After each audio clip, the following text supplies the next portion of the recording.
Ya kesibukannya, istiqomahnya hanya baca Quran, wirid, baca Quran, wirid, baca Quran. Hanya itu yang dilakukan. Dan selalu orang yang paling supel di antara semua keluarga, yang paling banyak kenalannya di kampung. Dia menuruni sifat dari ibunya, yaitu selalu sering kirim jajan ke tetangga-tetangga.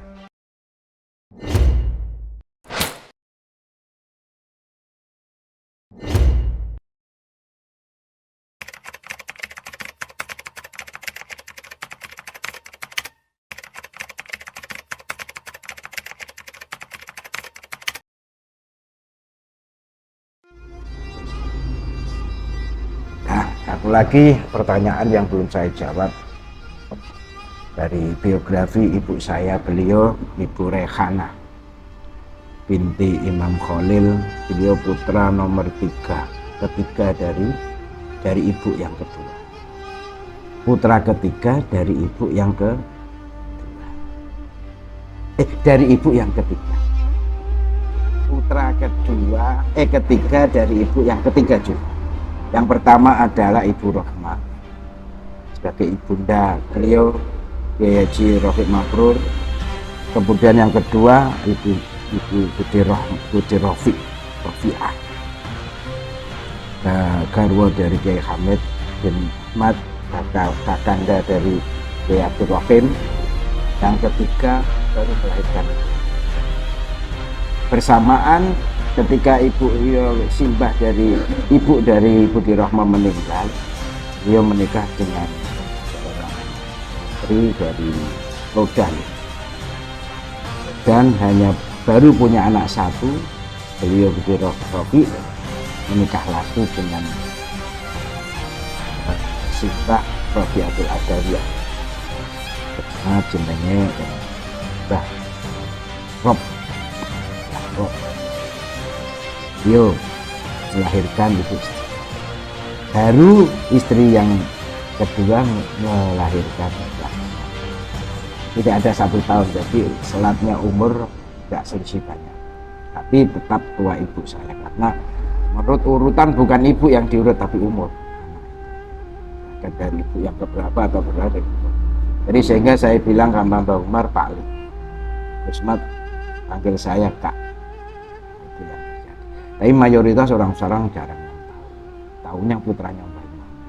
Apalagi bahkan mutakhorijin yang tahun ke 70 ke bawah atau 80 ke bawah jarang tahunya putranya Simbah Kiai Imam. Beliau menikah dengan ayah saya sebenarnya adalah Sayyib Rondo. Istri pertama dari beliau adalah Kiai Haji Ali Masfur, ibunda Mbah Fatur. Jadi baru menikah masih muda, usia 12 tahun dinikahkan dengan beliau Kiai Haji Ali. Kiai Haji Ali disuruh mondok di Tebuireng 5 tahun dan berapa. Saya tetap nggak mau kumpul, belum jodohnya, sehingga sampailah Kiai Haji Ali menikah lagi dengan putri dari Jenu. Ibu saya menikah dengan Abbas. Dia tidak pernah mondok di mana-mana, selalu di hadapan orang tua dari ibu dan dari ayahnya sendiri, dan tidak ada satupun yang membawakan seorang santri laki-laki yang mengajar beliau. Dia hanya belajar ngaji sama ayahnya dan sampai menikah pun belum pernah. Karena pada waktu itu Mbah Imam tidak siap menerima santri itu. Nah, mukrim tidak boleh, yang ngajar harus mukrim, itu yang ada. Sehingga Mbah Ali sendiri yang buka pondok putri Al-Amin pertama kali Sarang. Belum ada pondok Mus, belum ada pondok Al-Anwar, pondok Al-Amin berdiri, pondok putri. Ibu saya menikah dengan ayah saya sekitar tahun 60-an, 65 atau 64 kalau nggak salah. Tahun itu punya putra 6 yang masih hidup. Ya kesibukannya, istiqomahnya hanya baca Quran, wirid, baca Quran, wirid, baca Quran. Hanya itu yang dilakukan. Dan selalu orang yang paling supel di antara semua keluarga, yang paling banyak kenalannya di kampung. Dia menuruni sifat dari ibunya, yaitu selalu sering kirim jajan ke tetangga-tetangga. Walaupun janjannya roti, berapapun dibagi kecil-kecil dengan pakai koran dikirimkan. Itu jadi sampai anaknya kadang nggak kebagian. Jika awal tahun kan banyak jajan, dibagikan semua tanpa terkecuali. Saudara-saudara, itu yang menjadi kebiasaan beliau, ahli silaturahmi. Siapapun yang kenal, kalau ada waktu pasti diakhiri bicara. Itu saja. Sehingga Allah memberikan janjinya diberi panjang umur sampai berusia 87. Kemarin meninggal orang yang tertua, pernah tua, paling tua ya Rayhana wajah Rayhana. Beliau haji pada tahun sekitar 81.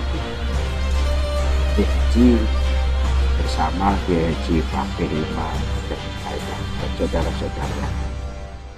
Pada waktu itu masih SD kelas 5 kalau tidak salah, sempat lupa. Jadi beliau sifatnya memang tegas, keras. Kalau tidak ya bilang tidak, kalau ya ya, merah bilang merah. Itu yang ada dalam Jibril. Bahkan tidak peduli siapa yang dimarahi, kalau pengen marah dimarahi. Tapi tidak pernah ngerasani wong. Senengnya nih pengen gak cocok karo wong diparani. Gak pernah membicarakan orang di belakang, gak cocok diparani. Itu yang terjadi pada beliau. Sifatnya Mbah Imam juga begitu, anti membicarakan orang. Itulah salah sedikit dari biografi ibu saya, Rayhana Allah Rayhana. Mudah-mudahan Allah memberikan keberkahan sehingga sampai akhir. Wallahu a'lam.